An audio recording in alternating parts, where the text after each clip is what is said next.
Subscribe now and press the bell icon. Never miss an update. आज हम कक्षा 10 का विषय गणित अभ्यास 3 दो चर वाले रैखिक समीकरण युग्म का कुछ प्रॉब्लम को सॉल्व करेंगे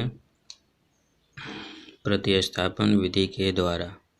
कल आपको प्रतिस्थापन विधि के बारे में आपको बताया गया था कि उसके प्रश्न को हम कैसे सॉल्व करते हैं। आज के वीडियो में उसी से संबंधित कुछ प्रश्नों को हम सॉल्व करते हैं और देखते हैं कैसे उसको सॉल्व किया जाता है। ठीक है, तो चलिए आज का प्रश्न है आपका इस प्रकार दिया गया है। आफताब अपनी पुत्री से कहता है कि 7 साल पहले मैं तुमसे 7 गुनी आयु का था तथा अब से 3 वर्ष पश्चात मैं तुमसे केवल 3 गुनी आयु का रह जाऊंगा। इस स्थिति को बीजगणितीय प्रतिस्थापन विधि द्वारा हल करके बताइए कि आफताब तथा उसकी पुत्री की वर्तमान आयु क्या है। ठीक है, तो चलिए इस प्रश्न को हम सॉल्व करते हैं। यहाँ लिखेंगे हल।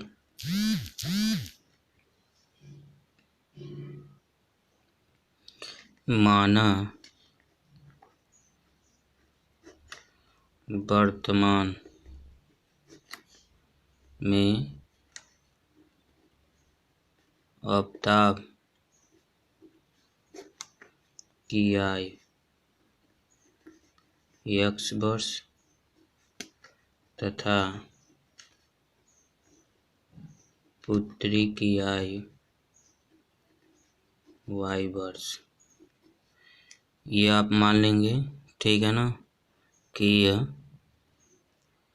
जो वर्तमान में आफताब की जो आयु होगा x वर्ष होगा और पुत्री का आयु जो होगा y वर्ष होगा। तो जो प्रश्नानुसार आपका है प्रथम जो स्थिति है, प्रथम जो कंडीशन है आपका है x माइनस 7 दिया है। 7 साल पहले माइनस कर लेंगे, कितना गुनी है 7 गुनी, ठीक है ना। उसके आय से कितना गुनी है 7 गुनी, तो 7 y माइनस 7। ठीक है, जो आफताब है अपनी पुत्री से कहता है कि 7 साल पहले, यानी 7 साल पहले यानी आफताब का जो आयु होगा x माइनस 7 होगा, पुत्री की आयु भी होगा y माइनस 7 होगा। तो तुमसे 7 गुनी आयु का था, यानी ये 7 गुनी हो जाएगा। तो x माइनस 7 यहाँ से x माइनस 7 y माइनस 49 ये हो गया आपका। ठीक है, अब x minus 7y minus 49 plus 7, minus 7 को इधर लेते आएंगे तो क्या हो जाएगा प्लस हो जाएगा। तो x माइनस 7y बराबर माइनस 42। ठीक है ना, इसको आप समीकरण नंबर 1 मान लेंगे। ठीक है ना, तो ये आपको समझ में आ गया। पहला कंडीशन था, पहली स्थिति थी, ठीक है ना, दिए गए प्रश्न के अनुसार से कि ये 7 साल पहले, तो 7 साल पहले जो आफताब का आयु होगा x माइनस 7 होगा और पुत्री की जो आयु होगा y माइनस 7 होगा। ठीक है, तो तुमसे 7 गुनी है तो हम क्या करेंगे यहाँ 7 से गुणा कर देंगे। उसके बाद से जो आपका प्रॉब्लम है उसको हम क्या करेंगे सॉल्व करेंगे। x माइनस 7 से इसमें गुणा करेंगे तो 7y हो जाएगा, 7 7 49।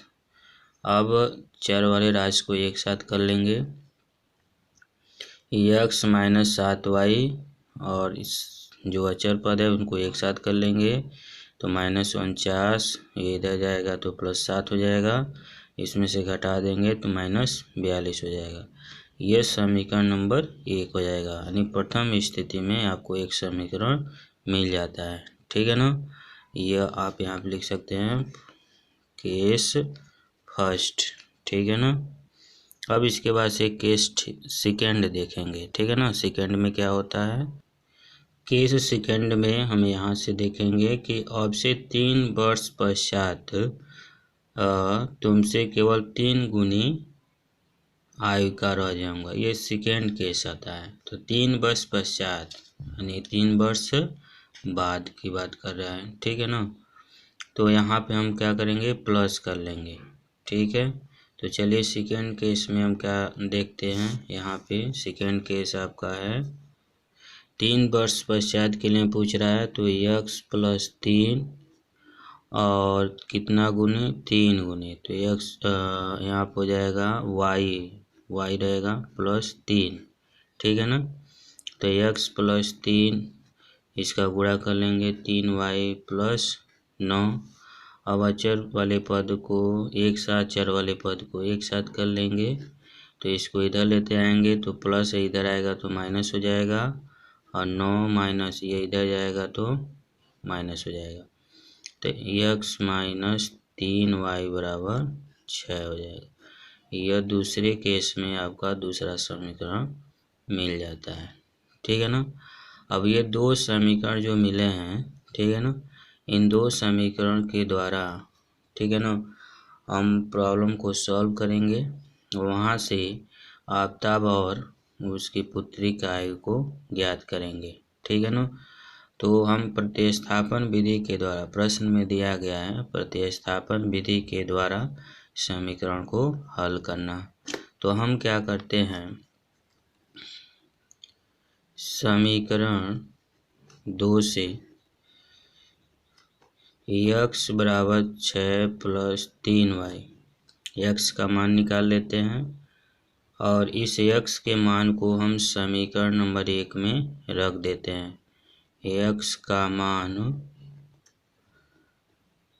समीकरण 1 में रखने पर 1 में रखेंगे तो समीकरण नंबर 1 आपका क्या है, x - 7y = -42 है, यही है ना। तो x के जगह पर हम लिखेंगे 6 + 3y - 7y = 42 माइनस रहेगा।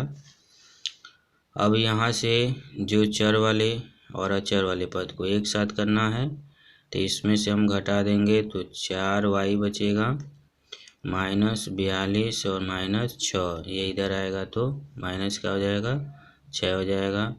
-4y = -48, ये कट जाएगा तो y बराबर हो जाएगा 48/4। इसको काटेंगे तो 12 आ जाएगा, 12 बार में कट जाएगा। तो y बराबर कितना आ जाएगा, 12 आ जाएगा, ठीक। यहाँ तक समझ में आ गया आपको। अब यहाँ से y का जो मान है यहाँ लिख लेंगे। y का मान समीकरण किस में रखेंगे, 3 में रख लेंगे। 3 में रखने पर 3 में रखेंगे तो चलिए यहाँ पे हम रख रहे हैं x = 6 + 3y। तो x बराबर हो जाएगा 6 + 3 इंटू y का मान कितना है, 12।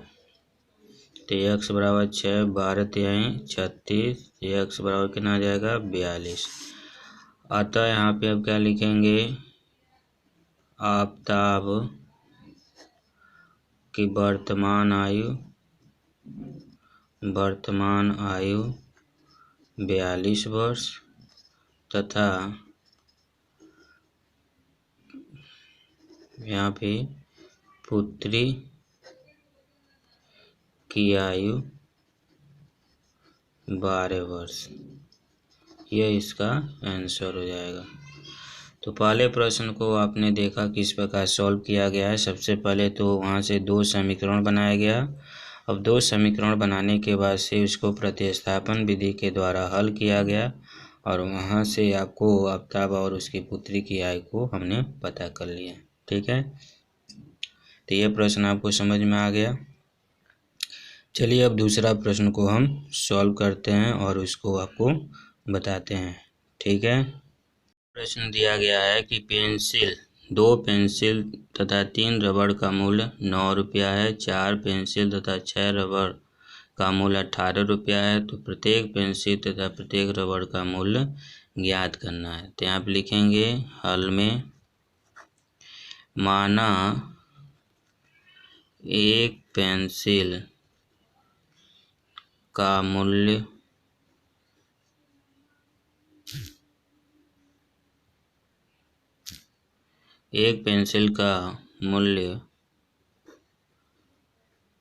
X रुपया और एक रबड़ का मूल्य Y रुपया। तो प्रश्नानुसार जो दिया गया उसके अनुसार से आप एक समीकरण बनाएंगे। 2 पेंसिल और 3 रबड़ का मूल्य 9 रुपया। तो 2 पेंसिल मतलब एक पेंसिल का मूल्य X रुपया, तो 2 पेंसिल है तो 2X हो जाएगा, प्लस 1 रबड़ का मूल्य Y रुपया, तो 3 रबड़ का मूल्य हो जाएगा 3Y। कितना लग रहा है? 9 रुपया। इसको आप 1 मान लो। पुनः 4 पेंसिल तो 4X हो जाएगा, 6 रबड़ है तो 6Y हो जाएगा। कितना है? 18 है। इसको और सरलतम रूप में हम चेंज कर सकते हैं। तो इसको और सरलतम रूप में चेंज कर सकते हैं और यहाँ से हम देख सकते हैं, ठीक है ना, 2X प्लस 3Y बराबर 9। 2 से हम डिवाइड करेंगे इसमें तो आपको एक समीकरण यह मिल जाएगा। अब यहाँ से आप देख सकते हैं कि समीकरण नंबर 1 और 2, समीकरण 1 और 2, ठीक है, समीकरण 1 और 2 जो है दोनों एक ही समीकरण है,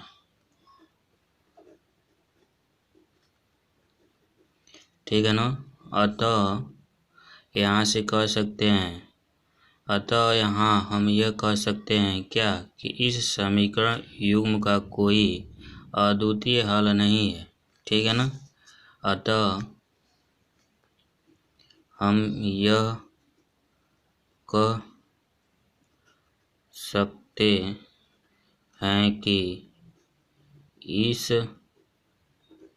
समीकरण युग्म का कोई अद्वितीय हल नहीं है। जब अद्वितीय हल नहीं है तो इस स्थिति में आप क्या कह सकते हैं कि इस स्थिति में यह कह सकते हैं यहाँ इसके अनेक हल हो सकते हैं, ठीक है ना। तो यहाँ से हम पेंसिल और रबड़ का मूल्य ज्ञात नहीं कर सकते हैं क्योंकि यहाँ पे जो समीकरण आपका दिया गया है दोनों क्या है? इक्वल है। अगर हम यहाँ से X और Y, ठीक है, यहाँ से अगर हम X का मान निकालते हैं या Y का मान निकालते हैं तो जो भी इसका प्रॉब्लम हम सॉल्व करेंगे प्रतिस्थापन विधि के द्वारा दिए गए समीकरण के अनुसार से, तो यहाँ से Y का मान आपको प्राप्त नहीं हो पाएगा, ठीक है ना। Y का मान आपको प्राप्त नहीं हो पाएगा। यदि हम समीकरण नंबर 1 से अगर X का मान निकालते हैं और उस X के मान को समीकरण नंबर 2 में रखते हैं तो देखेंगे कि वह जो मान आपका आएगा इक्वल हो जाएगा, ठीक है ना। तो Y का मान आपका नहीं निकल पाएगा, या Y का मान निकाल के अगर हम उसको समीकरण नंबर 2 में रखते हैं, समीकरण नंबर 1 से अगर Y का मान निकाल के अगर हम समीकरण नंबर 2 में रखेंगे तो X का मान नहीं निकल पाएगा क्योंकि यह दोनों समीकरण आपके क्या हैं? एक ही हैं। तो इसलिए यहाँ पे कह सकते हैं कि ये जो समीकरण है इसका कोई अद्वितीय हल नहीं है, ठीक है ना। आ रहा बात समझ में? तो इस स्थिति में आप कह सकते हैं इसके अनेक हल हो सकते हैं, ठीक है ना। इस तरह का प्रॉब्लम आपको फर्स्ट वीडियो में बताया गया था कि जो 2 चर वाले रैखिक समीकरण युग्म होते हैं उनमें 3 जो कंडीशन होता है अद्वितीय हल के लिए, अनेक हल के लिए और कोई हल नहीं है, तो उस पर आधारित यह आप कंडीशन देख सकते हैं कि यहाँ पे जो आपका A1/A2 बराबर होगा B1/B2 बराबर होगा C1/C2, इसको ये सेटिस्फाई कर रहे हैं, ठीक है ना। इसलिए यह कह सकते हैं कि इसके अनेक हल हो सकते हैं, ठीक है ना। तो ये आपका दूसरा प्रश्न था। तो यह प्रश्न भी आपको समझ में आ गया होगा। चलिए हम तीसरा प्रश्न को सॉल्व करते हैं। अगला प्रश्न है कि दो रेल की पटरियां समीकरण दिए गए हैं x + 2y = 4 तथा 2x + 4y = 12 द्वारा निरूपित की गई हैं। प्रतिस्थापन विधि द्वारा यह ज्ञात कीजिए कि क्या यह पटरियां एक दूसरे को काटेंगी। तो चलिए यहाँ पे हम इसको पहले सॉल्व करते हैं। प्रश्नानुसार अब जो दिया गया है x + 2y = 4 दिया है, इसको 1 मान लेंगे, और 2x + 4y = 12 दिया है, इसको 2 मान लेंगे। अब यहाँ से समीकरण नंबर 1 से x का मान y के पदों में निकाल लेंगे। समीकरण 1 से x = 4 - 2y, ठीक है। अब यह जो आपका मान आया हुआ है, समीकरण नंबर 1 से x का मान y के पदों में निकाला गया है। अब x का मान समीकरण 2 में रखने पर 2 में रखेंगे तो यहाँ से हो जाएगा 2 4 - 2y + 4y = 12 हो जाएगा, ठीक है ना। अब यहाँ से 4 दूना 8 और 2 दूना 4y, 4y = 12। ये देखिए दोनों एक ही क्वांटिटी में डिफरेंट साइन है इसके, इसलिए कट जाएंगे। 8 = 12। तो यहाँ से आप देख रहे हो कि y का मान नहीं निकला, ठीक है। या y का मान अगर x के पदों में निकालते हैं तो x का मान नहीं निकलेगा। तो ये जो कथन है सत्य नहीं है, ठीक है ना। अतः इससे ये ज्ञात होता है कि ये दोनों पटरियां एक दूसरे को कभी नहीं काटेंगे, ठीक है ना, क्योंकि इनके जो समीकरण जो युग्म है कोई इसका हल नहीं है, ठीक है ना। तो ये एक दूसरे के क्या होंगे, समांतर होंगे। तो यहाँ पे आप इसको लिख सकते हैं, ठीक है ना, इस भाषा को। तो यहाँ पे हमने क्या लिखा कि यह कथन सत्य नहीं है, अतः इससे यह ज्ञात होता है कि यह दोनों पटरियां एक दूसरे को कभी नहीं काटेंगी, क्योंकि समीकरण युग्म का कोई हल प्राप्त नहीं हो सकता है।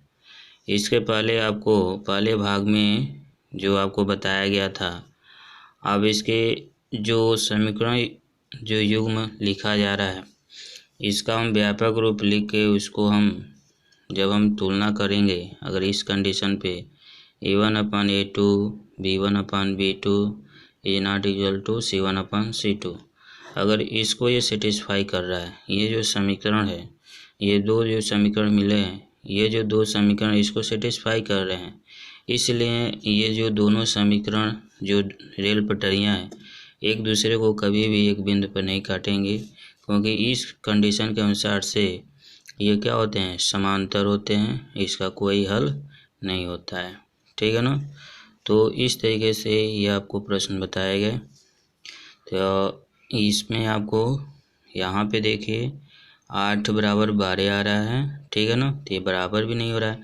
अगर ये बराबर हो जाता यहाँ पे, तब यहाँ पे कहते कि इसके अनेक हल हो सकते हैं, ठीक है ना। यहाँ पे अगर ये 12 = 12 आ जाता या 8 = 8 आ जाता, तब कह सकते हैं इसके अनेक हल हो सकते हैं। यहाँ बराबर नहीं आ रहा है, ठीक है ना, तब यहाँ पे कह सकते हैं कि ये जो आपके जो समीकरण है इसका कोई हल नहीं है, ठीक है। और ये जो अगर हम ग्राफ इसका खींचेंगे, ठीक है, तो वह जो ग्राफ आपको मिलेगा एक दूसरे के समांतर मिलेगा, ठीक है ना। तो इस तरीके से इस प्रॉब्लम को सॉल्व किया गया, ठीक है।